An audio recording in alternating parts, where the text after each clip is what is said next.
90% traders सिर्फ इसलिए पैसा गंवाते हैं क्योंकि वो रिस्क मैनेजमेंट को मजाक समझते हैं और अपने ट्रेडिंग के शुरुआत में ही सारा कैपिटल खत्म कर देते हैं। इसीलिए अगर आप सच में ट्रेडिंग से पैसा कमाना चाहते हैं तो आज का ये वीडियो आपकी पूरी सोच बदल सकता है। ट्रेडिंग में आप जितना भी प्रॉफिट कर लें, लेकिन बिना रिस्क मैनेजमेंट के वो किसी काम का नहीं होने वाला है, क्योंकि कुछ दिन या हफ्ते में चाहे हम जितना भी प्रॉफिट कमा लें उससे कोई फर्क नहीं पड़ता, क्योंकि सही मायने में रियल प्रॉफिट वही होता है जो हम लोग महीने के अंत में अपने प्रॉफिट में से निकाल पाते हैं। बिना रिस्क मैनेजमेंट के 1 या 2 लॉस में ही आपका सारा कैपिटल खत्म हो सकता है, क्योंकि कोई कितना भी बड़ा ट्रेडर क्यों ना हो, उसे कभी ना कभी लॉस का सामना करना ही पड़ेगा। ट्रेडिंग में मार्केट हर बार आपके हिसाब से नहीं चलता। जैसे अगर किसी ट्रेडर ने 10 ट्रेड लिए तो ये जरूरी नहीं है कि वो 10 के 10 ट्रेड में प्रॉफिट ही कमाए। 1 या 2 ट्रेड में उसे लॉस भी लग सकता है, और अगर उसने रिस्क मैनेजमेंट को अच्छे से फॉलो नहीं किया तो वो 1 या 2 लॉस वाले ट्रेड में अपने पिछले 8 प्रॉफिटेबल ट्रेड का सारा मुनाफा गंवा देगा और वो लॉस में चला जाएगा। तो किसी भी ट्रेडर के लिए रिस्क मैनेजमेंट को अच्छे से सीखना बहुत जरूरी है, क्योंकि बिना रिस्क मैनेजमेंट के रूल्स को समझे आप कभी भी एक प्रॉफिटेबल ट्रेडर नहीं बन सकते हैं। तो दोस्तों, अगर आप रिस्क मैनेजमेंट को सही से सीखना चाहते हैं तो इस वीडियो को आखिर तक जरूर देखिए, तभी आप रिस्क मैनेजमेंट को गहराई से समझ पाएंगे और उसे अपनी ट्रेडिंग में सही से लागू कर पाएंगे। जैसे मान लीजिए एक ट्रेडर ने ट्रेडिंग की शुरुआत की, वो 20,000 के कैपिटल से सिर्फ 3 ट्रेड में 50,000 रुपए का प्रॉफिट कर लेता है, लेकिन क्योंकि वो रिस्क मैनेजमेंट रूल को अच्छे से फॉलो नहीं करता है और वो सपोर्ट देखकर एक ट्रेड में एंट्री लेता है और फिर चौथे ही ट्रेड में एक बड़ा सा बेयरिश कैंडल बनता है, जिससे उसका पूरा कैपिटल खत्म हो जाता है। तो दोस्तों, रिस्क मैनेजमेंट सिर्फ बड़े लॉस से ही नहीं बचाता है, बल्कि ये हमारे कैपिटल को पूरी तरह खत्म होने से भी बचाता है। इसीलिए अगर आप वाकई में एक प्रॉफिटेबल ट्रेडर बनना चाहते हैं तो इस वीडियो को ध्यान से देखिए।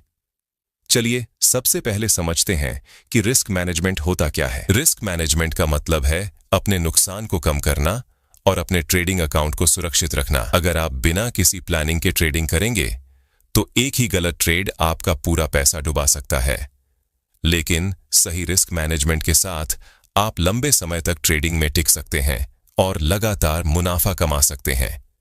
रिस्क मैनेजमेंट का सबसे इंपॉर्टेंट रूल है सही रिस्क लेना, क्योंकि जब तक आप किसी ट्रेड में सही स्टॉप लॉस नहीं लगाएंगे तब तक आप एक प्रॉफिटेबल ट्रेडर नहीं बन सकते हैं। उदाहरण के लिए मान लीजिए आपके पास 1 लाख रुपए का कैपिटल है।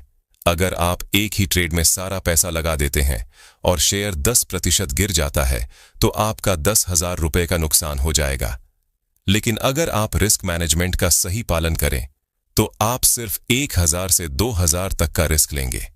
इससे नुकसान भी कंट्रोल में रहेगा और कैपिटल भी सुरक्षित रहेगा।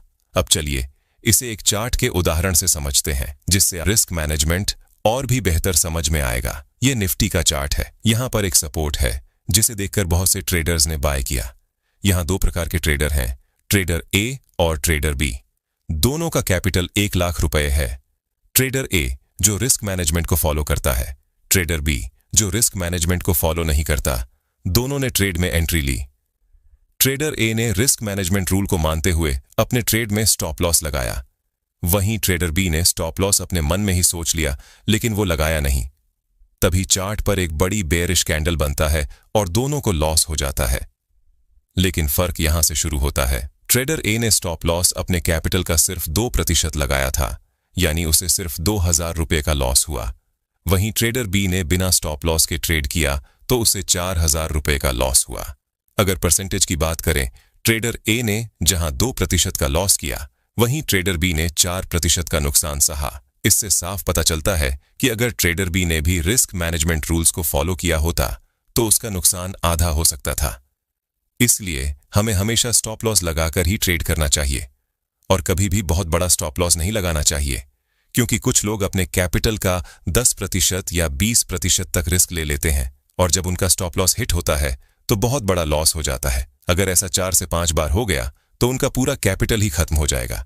इसलिए समझदारी इसी में है कि हम रिस्क मैनेजमेंट को सीरियसली लें और हर एक ट्रेड में सोच समझकर रिस्क लें, स्टॉप लॉस सेट करें और कैपिटल को प्रोटेक्ट करें। तो दोस्तों, अगर आप सच में ट्रेडिंग में टिके रहना चाहते हैं और लगातार मुनाफा कमाना चाहते हैं तो रिस्क मैनेजमेंट को अपना सबसे बड़ा हथियार बनाइए। रिस्क मैनेजमेंट का दूसरा रूल है रिवॉर्ड, यानी हम किसी ट्रेड में कितना स्टॉप लॉस ले रहे हैं और उसके अनुपात में कितना टारगेट ले रहे हैं। क्योंकि जब तक हम लोग सही रिस्क टू रिवॉर्ड नहीं लेंगे, तब तक एक प्रॉफिटेबल ट्रेडर नहीं बन सकते हैं। इसीलिए जब भी आप ट्रेड लें तो रिस्क टू रिवॉर्ड रेशियो को जरूर फॉलो करें। चलिए इसे इस उदाहरण से समझते हैं। यहां देखिए, एक कॉल का प्राइस एक्शन बना है क्योंकि यहां एक सपोर्ट है।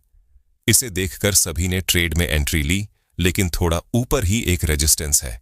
इससे ये पता चलता है कि यहां का स्टॉप लॉस और टारगेट का रेशियो एक अनुपात 1 होगा, जो कि एक अच्छा रिस्क टू रिवॉर्ड नहीं माना जाता है, क्योंकि ये रिस्क टू रिवॉर्ड रेशियो सिर्फ एक्सपीरियंस ट्रेडर ही ले सकते हैं। अगर आप एक बिगिनर ट्रेडर हैं तो इस तरह के रिस्क टू रिवॉर्ड को अवॉइड करें, क्योंकि यह एक आदर्श रिस्क टू रिवॉर्ड नहीं है। अगर आप एक बिगिनर ट्रेडर हैं तो सिर्फ 1 से 2 या 1 से 3 के अनुपात को ही चुनें। इससे अगर आपकी विनिंग रेट कम भी हुई तो आप लॉस में नहीं जाएंगे। और इस बात का हमेशा ध्यान रखें, जिस भी ट्रेड में आप कंफर्म ना हो, उस ट्रेड में कम लॉट के साथ एंट्री करें, क्योंकि इससे अगर आपको लॉस भी हुआ तो वह छोटा होगा और आप उसे आसानी से रिकवर कर सकते हैं। उदाहरण के लिए, अगर आप कंफर्मेशन वाले ट्रेड में 10 लॉट से ट्रेड करते हैं तो कंफ्यूजन वाले ट्रेड में उसका आधा यानी 5 लॉट से ही ट्रेड करें। और अगर ट्रेड आपके डायरेक्शन में चला जाए तो आप उस स्टॉप लॉस को ट्रेल कर सकते हैं, जिससे अगर प्राइस रिवर्स भी हो जाए तो आप प्रॉफिट में ही रहेंगे। रिस्क मैनेजमेंट का तीसरा रूल है इमोशन को कंट्रोल करना, यानी डर, लालच और गुस्से को कंट्रोल करना, क्योंकि ये सभी आपकी ट्रेडिंग को बर्बाद कर सकते हैं और रिस्क मैनेजमेंट को बिगाड़ देते हैं। आइए इसे अच्छे से समझते हैं। पहला, डर। कई बार जब हम ट्रेड लेते हैं तो डर जाते हैं और स्टॉप लॉस हिट होने से पहले ही अपने ट्रेड को कट कर देते हैं, जिससे लॉस हो जाता है। इसलिए हमें अपने बनाए हुए रूल्स को ब्रेक नहीं करना चाहिए। दूसरा, लोग कई बार लालच में आकर अपने टारगेट को हिट होने के बाद भी एग्जिट नहीं करते और जब प्राइस रिवर्स हो जाता है तो आया हुआ प्रॉफिट भी चला जाता है। तीसरा, गुस्सा। जब बिगिनर ट्रेडर्स को लॉस होता है तो वो रिवेंज ट्रेडिंग करने लगते हैं। छोटे से लॉस को कवर करने के चक्कर में बहुत सारे ट्रेड लेते हैं, जिससे वो लॉस तो कवर नहीं कर पाते बल्कि बड़ा लॉस कर बैठते हैं। इसीलिए दोस्तों, ओवर ट्रेडिंग से बचें। अगर आप ट्रेडिंग करते हैं तो जितना हो सके कम ट्रेड लें, क्योंकि ज्यादा ट्रेड लेने से प्रॉफिट नहीं बल्कि लॉस होता है। कुछ ट्रेडर बिना किसी सेटअप के बहुत सारे ट्रेड ले लेते हैं, जिससे न सिर्फ लॉस होता है बल्कि ब्रोकरेज भी कटता है और इसी से आपका रिस्क मैनेजमेंट पूरी तरह खराब हो जाता है। अब समझते हैं मनी मैनेजमेंट कैसे करें, क्योंकि रिस्क मैनेजमेंट के साथ मनी मैनेजमेंट भी बहुत जरूरी है। मान लीजिए आपके पास 1 लाख रुपए का कैपिटल है, जिससे आपने ट्रेडिंग की शुरुआत की। पहले दिन आपने 5,000 से 6,000 का प्रॉफिट किया, तो उसमें से 3,000 आपको विड्रॉल करना है और 3,000 से कैपिटल को ग्रो करना है। दूसरे दिन आपने 4,000 का प्रॉफिट किया, तो उस दिन 2,000 रुपये विड्रॉ करें और 2,000 रुपये से कैपिटल को बढ़ाएं। तीसरे दिन आपने 10,000 रुपये का प्रॉफिट किया, तो 5,000 रुपये विड्रॉ करें और 5,000 रुपये से कैपिटल को आगे बढ़ाएं। इस तरह ट्रेडिंग करते करते आपका कैपिटल अब 1,10,000 रुपये हो गया। चौथे दिन आपको 2,000 रुपये का लॉस हुआ, तो उस दिन ना कोई पैसा निकालना है और ना ही डालना है, क्योंकि ये लॉस आपके प्रॉफिट से हुआ है, ना कि आपके कैपिटल से। फिर 5वें दिन आपने 2,000 रुपये का प्रॉफिट किया, तो आपका कैपिटल बना रहेगा और लॉस कवर हो जाएगा। इस तरह आपका कैपिटल धीरे धीरे बढ़ता रहेगा और ट्रेडिंग करते वक्त आपकी साइकोलॉजी खराब नहीं होगी। जबकि कुछ लोग क्या करते हैं, वो प्रॉफिट तो कर लेते हैं लेकिन पूरा पैसा निकाल लेते हैं। फिर जब अगले दिन लॉस होता है तो वो कैपिटल से चला जाता है, जिससे उनकी साइकोलॉजी डिस्टर्ब हो जाती है।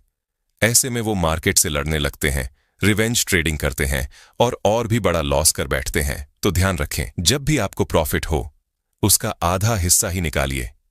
अगर आप ऐसा 1 महीने तक करेंगे तो खुद आपको इसका बेनिफिट नजर आने लगेगा।